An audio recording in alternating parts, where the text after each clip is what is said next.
Bendecido día tengan todos ustedes, amados hermanos. Hoy vamos a salir un poco de la especificación de la serie de Efesios.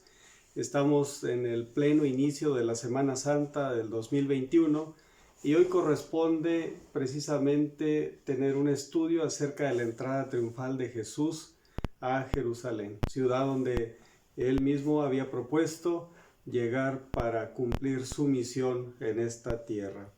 El título de este sermón es La identidad de Jesús para su pueblo y está basado justamente allí en Mateo capítulo 21, versículos 8 al 11. Voy a darle lectura a este pasaje. Dice de la siguiente manera: había mucha gente que tendía sus mantos sobre el camino, otros cortaban ramas de los árboles y las esparcían en el camino. Tanto la gente que iba delante como la que iba detrás gritaba: Hosana, Hosana al Hijo de David. Bendito el que viene en el nombre del Señor. Hosana en las alturas. Cuando Jesús entró a Jerusalén, toda la ciudad se conmovió. ¿Quién es este?, preguntaban. Este es el profeta Jesús de Nazaret de Galilea, contestaba la gente. Es importante entender lo que el autor está escribiendo en este pasaje. Puede ser que nos gane la carga tradicional de explicar un poquito la entrada, pero el día de hoy nos vamos a enfocar no solamente en la entrada, sino en la entrada de Jesús a Jerusalén, sino en lo que está detrás de la identidad que no está definida por parte de aquellos que iban con Jesús como aquellos que le recibían en la ciudad de David. Es por eso que hemos denominado la identidad de Jesús para su pueblo. En el primer versículo que estudiaremos hoy, que es el versículo 8, encontramos el concepto de la convergencia de las masas. Dice de esta manera este versículo: en otra versión, y la compañía, que era muy numerosa, tendía sus mantos en el camino, y otros cortaban ramas de los árboles y los tendían por el camino. Este es el versículo 8 de este pasaje, capítulo 21. En este da a entender, y hay un estudio marcado detrás de todo esto, en el que se indica que había dos tipos de multitudes. Una que siguió a Jesús desde Betania y la otra que había salido al encuentro desde Jerusalén. Recuerde usted que ahí encontramos el primer punto de convergencia de dos potenciales masas sociales. Unos que representaban aquella población que estaba en la desesperanza, sumida en la pobreza, que buscaba el alivio, no solo un alivio espiritual, sino también el alivio de la pobreza marcada en el pueblo, que había sido conquistado por un gobierno que lo tenía subyugado como era Roma. Los de Jerusalén, que no, digamos que no tenían tanto problema económico financiero, según los estudiosos, sino más bien el problema era más marcado social y espiritual. La convergencia de dos masas es encontrar aquellos que venían desde Galilea también y encontrar aquellos que venían desde Jerusalén. Es la convergencia de dos masas, de dos tipos de pensamientos, aunque ambos de manera nacional, de manera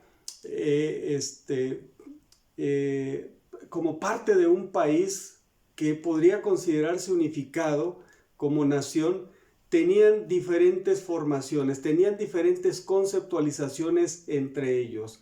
Los galileos no veían con mucho aprecio a los judíos y los judíos tampoco a los galileos. Sin embargo, Jesús en esta misión es capaz de poder llevar a ese punto de convergencia. Obviamente veremos a través de este estudio cómo es que todavía se ven marcadas las ideologías sociales, las ideologías religiosas incluso, y que más adelante el Señor Jesús haría recomendaciones para un proceso reconciliatorio de las masas en este lugar.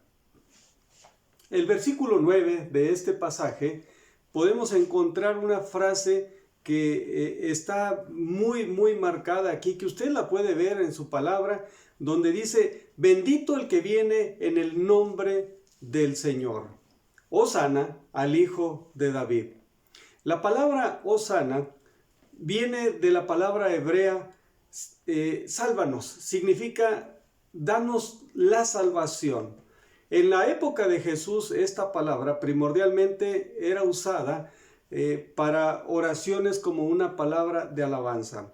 Esta palabra era dedicada específicamente a personalidades muy importantes que estaban conceptualizadas dentro del pueblo como alguien dignatario, como alguien que merecía esta alabanza. Obviamente, algunos tenían el concepto de exaltar la persona de Jesús, mientras otros tenían el concepto bien arraigado en su corazón por ser testigos oculares de exaltar al Hijo de Dios. Ahí todavía no encontramos que haya una identidad que esté homogénea en estas masas, en estos grupos sociales que venían rodeando a Jesús. Unos venían detrás todavía y otros estaban por delante. Esto significa que definitivamente todavía no había la mezcla correcta que debía ser en estas personas que rodeaban a Jesús. Bendito el que viene en el nombre del Señor. Esta es otra de las frases que encontramos porque Hosana al Hijo de David solamente da una parte de identidad, porque algunos de ellos estaban pensando que vendría el Mesías y que haría una restauración del reino en sus formas sociales, una restauración económica, una estructuración política del reino de Dios en la tierra. De hecho, estaban esperando que llegase ese Mesías y pusiese su reinado en Jerusalén, la ciudad de David. Estaba relacionado según la promesa profética, porque ese era el punto que se entendía en una de las masas. Como explico al principio, algunos de ellos estaban bien conceptualizados y estaba arraigado en su mente y en su corazón lo que él hizo como el Hijo de Dios, no solamente como el del linaje de David. Por eso, Hosana al Hijo de David corresponde precisamente a ese concepto de salvación social. Pero cuando hablamos de bendito el que viene en el nombre del Señor, estamos entendiendo a más profundidad que aquellos tenían bien clara la identidad de Jesús sobre sus vidas y la influencia espiritual, la marca que dejaría en sus corazones y la esperanza de una redención. Bendito el que viene en el nombre del Señor. Esto es sacado del Salmo 118, tradicionalmente cantado durante la Pascua que celebraban los judíos y con frecuencia es usado en el Nuevo Testamento. Es incluso parte de la secuencia de aquella frase maravillosa que dice: la piedra que desecharon los edificadores ha venido a ser cabeza del ángulo. Ahí la continuidad de esta frase que dice: bendito el que viene en el nombre del Señor. Es un relato profético de Jesús que, por cierto, Dios tiene toda la intención, usando a este profeta en el Antiguo Testamento, para hacer una declaratoria de la perfecta identidad y de la obra redentora que Jesús haría en su pueblo. Algunos no lo entendieron en su tiempo, como hoy mismo mucha gente no lo está entendiendo. Incluso es necesario y es urgente que la iglesia del Señor se entienda perfecta y correctamente la identidad de nuestro Señor, la implicación que tiene para nosotros en el aspecto redentivo. Es por eso que es importante, amados hermanos, que a través de la palabra del Señor, a través de la Escritura, nosotros seamos ilustrados por parte de Dios y aplicado en el corazón de parte del Espíritu Santo la correcta identidad del Hijo de Dios. Continúa el versículo 10 con una pregunta: ¿quién es este? Estaban recibiendo prácticamente a Jesús, la multitud que venía en la vanguardia, la multitud que venía en la retaguardia, que por cierto algunos estudiosos dicen que era aproximadamente por encima de los 2,700 personas. Ya estamos hablando de una multitud que hace estruendo, que hace ruido, que traían un alboroto tremendo, que ni siquiera podía compararse a lo que son las campañas políticas que se llevaban a cabo en ese entonces. Solo que la diferencia aquí es que Jesús no se estaba postulando para nada. Simple y sencillamente era un proceso natural del flujo que él tenía para poder llegar a Jerusalén, donde su misión en esta tierra terminaría en el aspecto redentivo, en una muerte sangrienta, cruenta, en la cruz del Calvario. Para nada iba contento. El alboroto era producto de las emociones de unos cuantos que iban allí. El alboroto era producto también de la genuinidad en el sentimiento arraigado en el corazón de aquellos que habían recibido milagros, de aquellos que estaban contentos porque el Mesías había llegado a la tierra, porque el Mesías había destapado su identidad y porque ellos conocían a través del testimonio de su propia vida, de su propia sanidad, de su salvación, de los cambios en la vida de cada uno de ellos. Es por eso que testificaban de manera genuina. Algunos solamente se dejaban llevar por las emociones.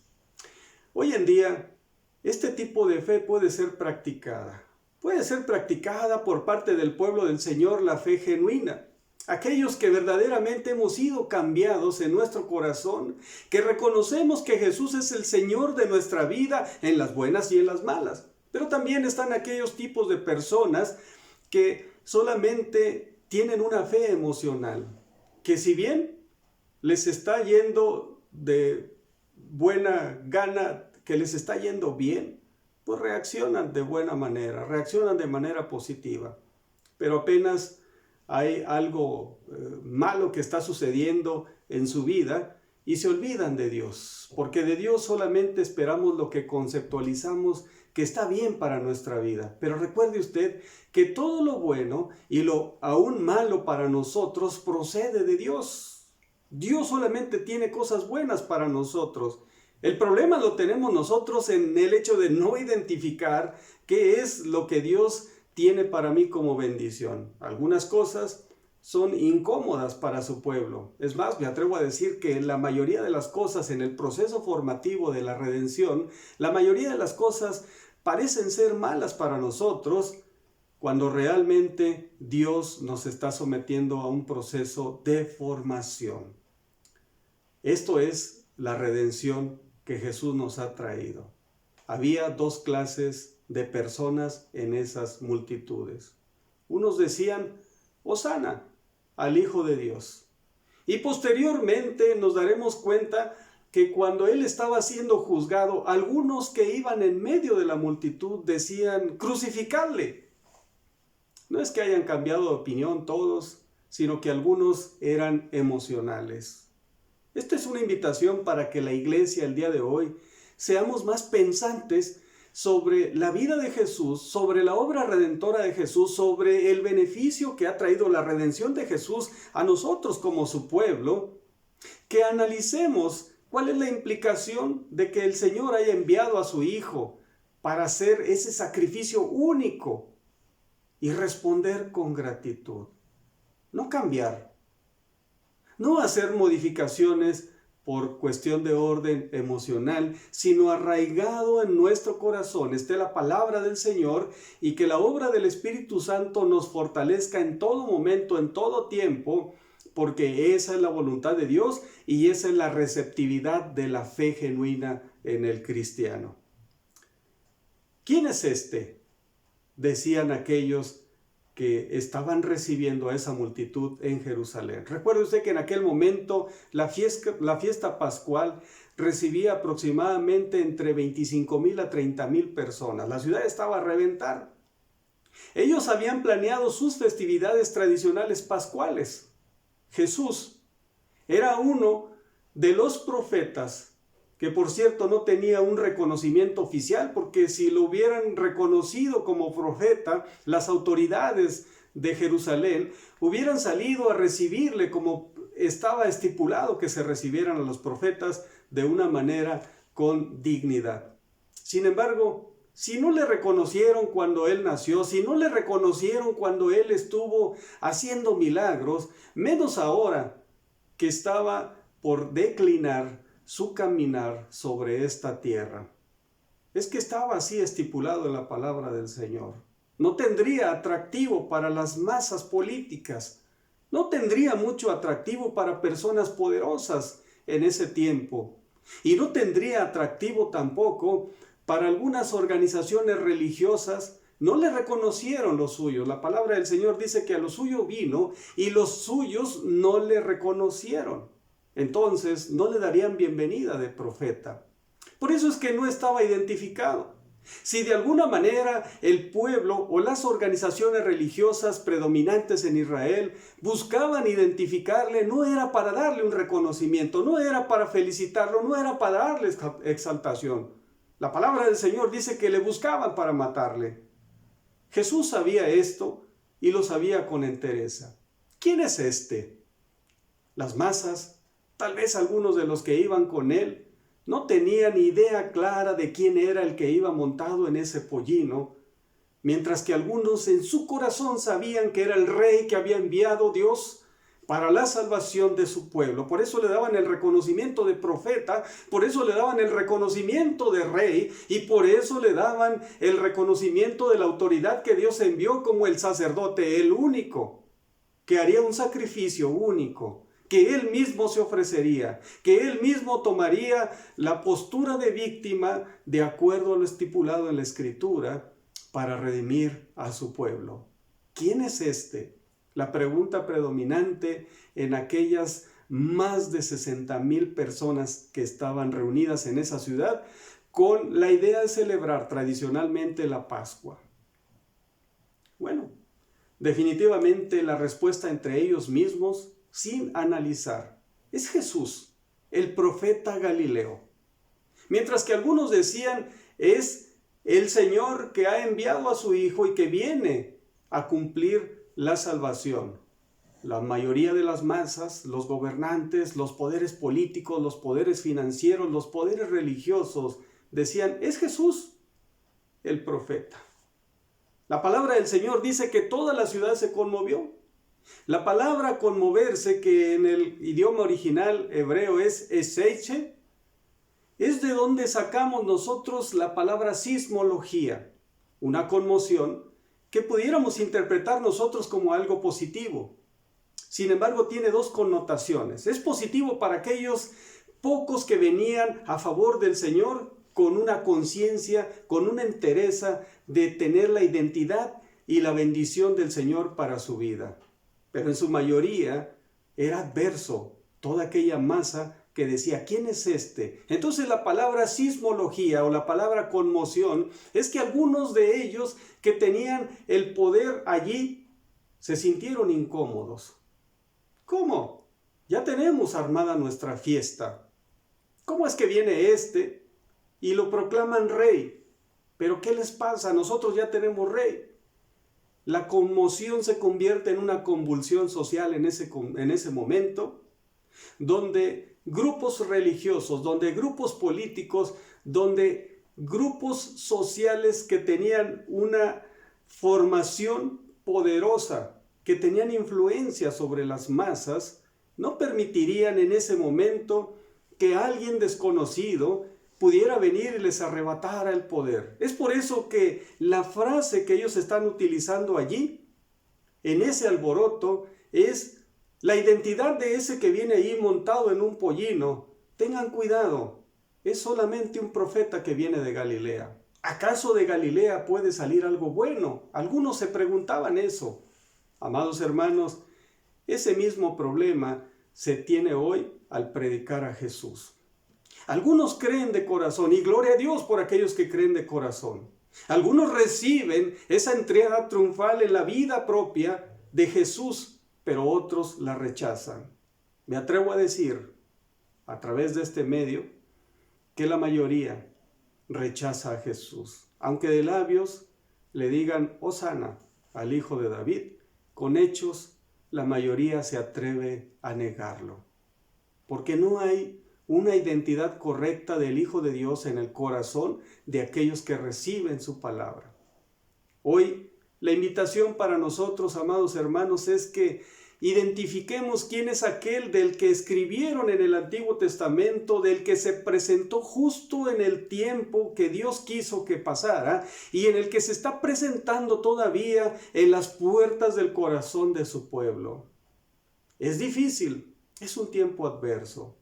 Yo le digo al pueblo del Señor, identifique plenamente al Señor, porque el Señor lo tiene plenamente identificado. La mente fiel del corazón del corazón del Señor, está sobre su pueblo, todos los días, en cada momento. ¿Dónde están nuestros pensamientos hoy en día? ¿Tenemos la correcta identidad de Jesús como el Hijo de Dios o solamente como aquel que trae alivio temporal? ¿O es Jesús el que tiene la salvación eterna o es Jesús el que tiene alivio temporal para las personas? ¿Quién es Jesús para su vida? Yo le digo, el Señor Jesús es el Señor en nuestros buenos días o en nuestros malos días. El Señor Jesús es Rey para siempre, es el Redentor, es el Rey del cielo y de la tierra. El Señor Jesús merece una entrada en un corazón genuino. Hoy, amado hermano, amada hermana, persona que nos escucha a través de este medio, el Señor sigue tocando puertas, el Señor sigue haciendo entrada triunfal al corazón de aquellos que perciben y que conciben una identidad correcta. ¿Dónde está la identidad de Jesús? La identidad correcta no es en lo que se dice de Él a través de persona a persona. Usted tiene aquí este libro, la palabra del Señor, la Biblia, en su casa. Allí está lo que se declara de Jesús desde el comienzo de la humanidad hasta el final de nuestros días aquí en la tierra. El Señor tiene una entrada triunfal, el Señor tiene una identidad correcta delante de su pueblo. El Señor les bendiga hoy en este día. Vamos a orar. Padre eterno, muchas gracias por darnos esta maravillosa oportunidad de poder apreciar, de poder concebir y de poder, Señor, conocer correctamente quién es Jesús, qué hace para mi vida, qué es lo que tiene preparado para mí como su pueblo. Señor, perdónanos si a veces perdemos de vista esto, pero hoy nos proponemos a buscar en tu palabra aquellas cosas maravillosas que Él tiene para nosotros y que nuestra fe sea aumentada, que nuestro espíritu sea sanado y que tengamos la seguridad de que nuestro nombre está escrito en el libro de la vida. Gracias, Señor, por la vida de Jesús, nuestro Redentor, nuestro Rey, nuestro Salvador. En su nombre oramos. Amén y amén. El Señor les bendiga, amados hermanos. Tengan un hermoso y bendecido día.